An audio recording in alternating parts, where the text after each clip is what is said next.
আসসালামু আলাইকুম প্রিয় বন্ধুরা, অ্যানিমালস লাভার ইউটিউব চ্যানেলের পক্ষ থেকে আপনাদের সবাইকে জানাচ্ছি আন্তরিক শুভেচ্ছা অভিনন্দন। আমার আজকের ভিডিও এসিআই কোম্পানির ডাইজোভেট পাউডার, গবাদি পশুর ক্ষুধা ও হজম শক্তি বৃদ্ধিকারক এসিআই কোম্পানির একটি প্রোডাক্ট ডাইজোভেট পাউডার। এই ডাইজোভেট পাউডার কী কী উপাদান দিয়ে তৈরি, এই বিষয়ে নিয়ে আলোচনা করব। অ্যামোনিয়াম বাইকার্বনেট, সোডিয়াম বাইকার্বনেট, নাক্সো ভূমিকা, জিঞ্জার পাউডার এবং জেনশিয়ান পাউডার দিয়ে তৈরি করা হয়েছে। উপাদান, এই উপাদানগুলো কী পরিমাণে রয়েছে? প্রতিটি স্যাচেটে রয়েছে ammonium bicarbonate 5 gram, sodium bicarbonate 13 gram, নাক্সো ভূমিকা 1.4 গ্রাম, ginger powder 300 milligram, gentian powder 300 milligram. মাত্রা ও প্রয়োগবিধি, বয়স ভেদে বা পশুর ওয়েট অনুযায়ী আপনি এটা কি মাত্রায় খাওয়াবেন এই নিয়মটা আপনাদেরকে এখন বলে দিচ্ছি। গরু, মহিষ ও ঘোড়া, মনে রাখবেন গরু, মহিষ ও ঘোড়া 100 থেকে 300 কেজি দৈহিক ওজনের জন্য 1 থেকে 2টি স্যাচেট খাওয়াতে পারেন এবং 301 থেকে 500 কেজি দৈহিক ওজনের জন্য 3টি স্যাচেট দৈনিক খাওয়াতে পারেন।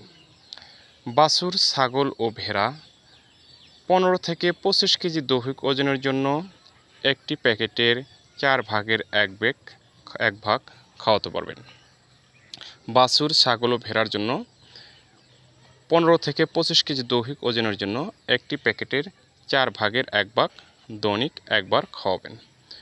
প্রয়োজনীয় মাত্রা, ডাইজোভেট পাউডার 1 থেকে 2 লিটার পানিতে মিশিয়ে দিনে 2 বার করে পরপর 2 থেকে 3 দিন খাওয়াতে পারবেন। সংরক্ষণ করবেন কিভাবে? আলো থেকে দূরে ঠান্ডা ও শুষ্ক স্থানে রাখুন, শিশুদের নাগালে বাইরে রাখুন। এসিআই কোম্পানির ডাইজোভেট পাউডার প্রতিটি প্যাকেটে 10টি করে স্যাচেট রয়েছে। প্রতিটি প্যাকেটের মূল্য 13 টাকা। সেই হিসাবে এক প্যাকেটের বা এক বক্সের মূল্য 130 টাকা নির্ধারণ করা হয়েছে। প্রিয় বন্ধুরা, আপনার খামারের সুস্থতার জন্য যে কোনো ভালো কোম্পানির ভালো মেডিসিন ইউজ করুন, নিরাপদে পথ চলুন। বন্ধুরা, ভিডিওটি ভালো লাগলে সাবস্ক্রাইব করে দেবেন এবং শেয়ার করে আপনার বন্ধুদের দেখার সুযোগ করে দেবেন। নতুন নতুন ভিডিও পেতে আমার ভিডিওর ফলো বাটনে চাপ দিয়ে রাখবেন। আপনার খামারের সুস্থতার জন্য নিয়মিত কীটনাশক ঔষধ খাওয়ান, টিকাবেজ ব্যবহার করুন এবং অসুস্থ হলে আপনার নিকটস্থ অভিজ্ঞ পশু চিকিৎসক বা আপনার নিকটস্থ উপজেলা ভেটেরিনারি হাসপাতালে গিয়ে বিশেষজ্ঞ ডাক্তারের পরামর্শক্রমে চিকিৎসা নিন। আজকের মতো এ পর্যন্তই। কথা হবে পরবর্তী কোনো ভিডিওতে। আল্লাহ হাফেজ।